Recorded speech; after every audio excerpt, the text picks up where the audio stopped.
नमस्कार, मैं जितेंद्र चतुर्वेदी। दिल्ली का राजनीतिक तापमान बढ़ा हुआ है। उसकी एक वजह तो बिहार का चुनाव है, लेकिन दूसरा कारण चंद्रबाबू नायडू है। उन्होंने इंडिया ब्लॉक की नींद उड़ा रखी है। तब ये सवाल उठता है कि आखिर में नायडू साहब ने ऐसा क्या किया है या वो ऐसा क्या करने वाले हैं जिसके कारण विपक्षी अलंबरदारों की नींद उड़ी हुई है। अच्छा, ये सवाल मौजू ज्यादा हो जाता है इसलिए क्योंकि विपक्ष को उम्मीद जो है वो नायडू साहब से रही है, इस बात की कि जो राहुल गांधी की अगुवाई वाला विपक्ष नरेंद्र मोदी को हटाना चाहता है, उसको लगता है कि साहब नायडू साहब उनकी मदद कर सकते हैं। हालांकि इसी तरह की आशा उनको नीतीश कुमार से भी रही है और इसीलिए वो नीतीश कुमार को लेकर उम्मीद भरी नज़र से देखते रहे।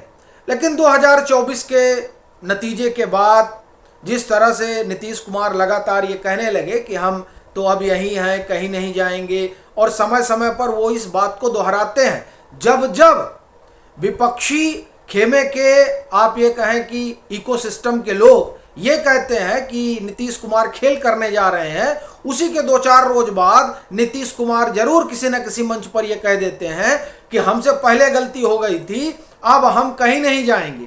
यानी जो इकोसिस्टम हवा बनाता है उसकी हवा वो तुरंत निकाल देते हैं।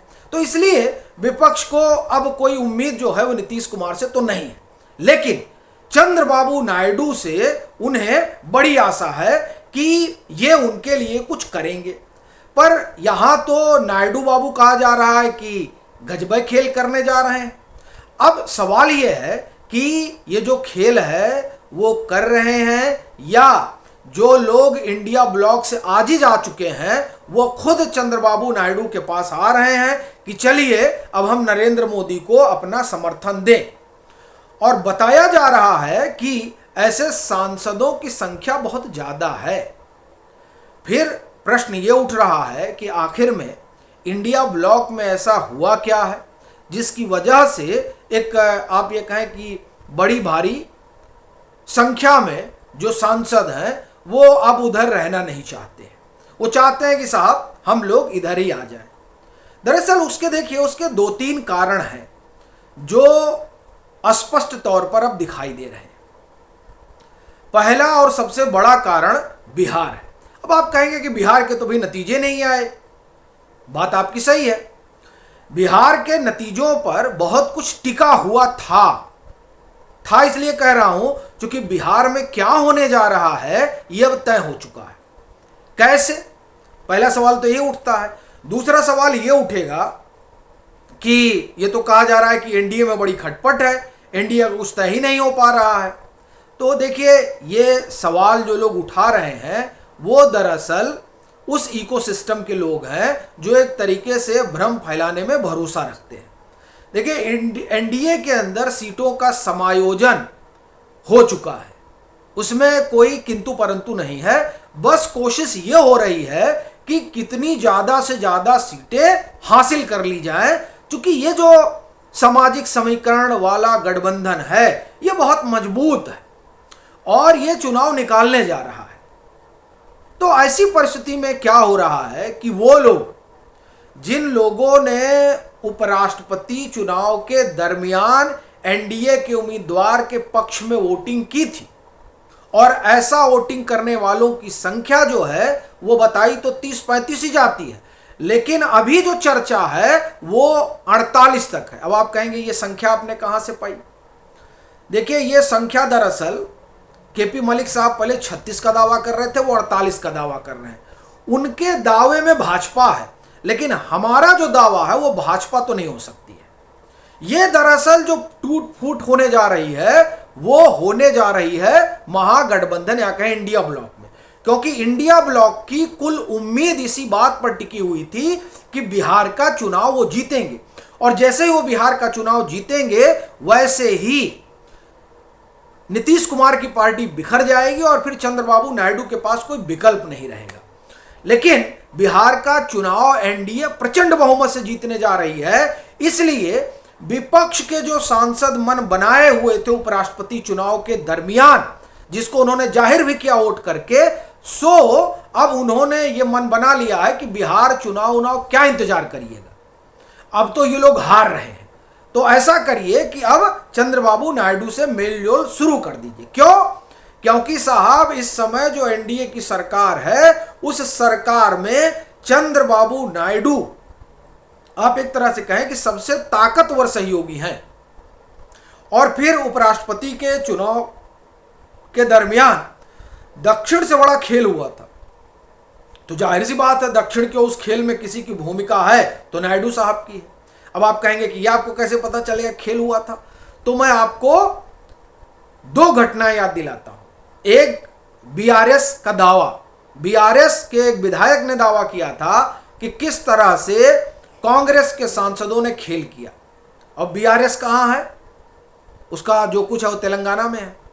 दूसरी तरफ जगन मोहन रेड्डी ने एक दावा किया था कि चंद्रबाबू नायडू जो है वो राहुल गांधी के संपर्क में है। ठिठकिएगा नहीं, पूरा सुनिए पहले। वो राहुल गांधी के संपर्क में है। किसके जरिए? रेवंत रेड्डी साहब के जरिए। अब देखिए यहां मामला थोड़ा उल्टा है। ये जगन मोहन रेड्डी ने एज्यूम किया कि इसलिए रेवंत रेड्डी जो है लगातार चंद्रबाबू नायडू से मिल रहे हैं। चंद्रबाबू नायडू से जो उनकी मुलाकात है वो मुलाकात इसलिए नहीं हो रही है कि राहुल गांधी के संपर्क में कोई है, ये मुलाकात की कहानी ही कुछ और है। तो वो जो कहानी है वो पूरे दक्षिण में तैर रही है। और कांग्रेस के भीतर भी आप ये कहें कि जिन दो चार नेताओं को नहीं देखना चाहते लोग, उसमें दक्षिण के ही दिग्गज नेता हैं। तो वो जो दिग्गज नेता हैं, वो दिग्गज नेता कब तक रहेंगे इनके साथ? और वो जो सांसद जिन्होंने राहुल गांधी की ये जो प्रेस कॉन्फ्रेंस हुई वोट की हेरा फेरी वाला, उसको लेकर जिन लोगों ने नाराजगी जाहिर की थी, वो सब लोग। और सबसे बड़ी बात यह है कि कुल आधार कांग्रेस का दक्षिण में है, तो दक्षिण से ज्यादा नाराजगी है। और उत्तर में आप एक तरह से कहें कि जो इंडिया ब्लॉक वाला मसला है, तो इंडिया ब्लॉक तो देख रहा है कि अब जो है कुछ इन लोगों के बस का है नहीं।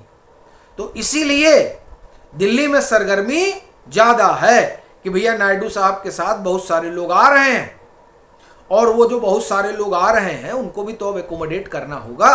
और वो जो कैस्केड इवेंट होगा, चूंकि चंद्रबाबू नायडू के साथ आएंगे जो भी आएंगे 10, 20, 25, ठीक है।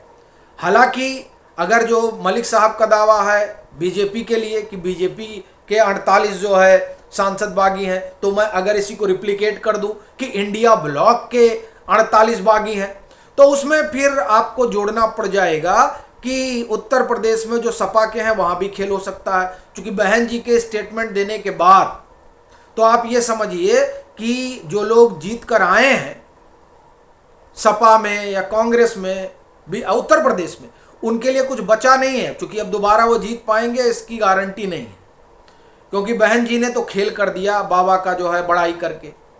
तो इसलिए जिस बिहार के चुनाव के ऊपर इन लोगों की उम्मीद टिकी हुई थी, वो बिहार का चुनाव विपक्ष हार रहा है, इस बात की पूरी संभावना दिखाई दे रही है। तो इसलिए जो है तमाम सारे सांसद जिन्होंने उपराष्ट्रपति चुनाव के दरमियान एनडीए का साथ दिया था, वो सब अब मन बना चुके हैं नरेंद्र मोदी का हाथ मजबूत करने के लिए। तो इसलिए नायडू साहब जो है एक प्रमुख भूमिका में है, और यही वजह है कि इंडिया ब्लॉक की धड़कन बढ़ी हुई है।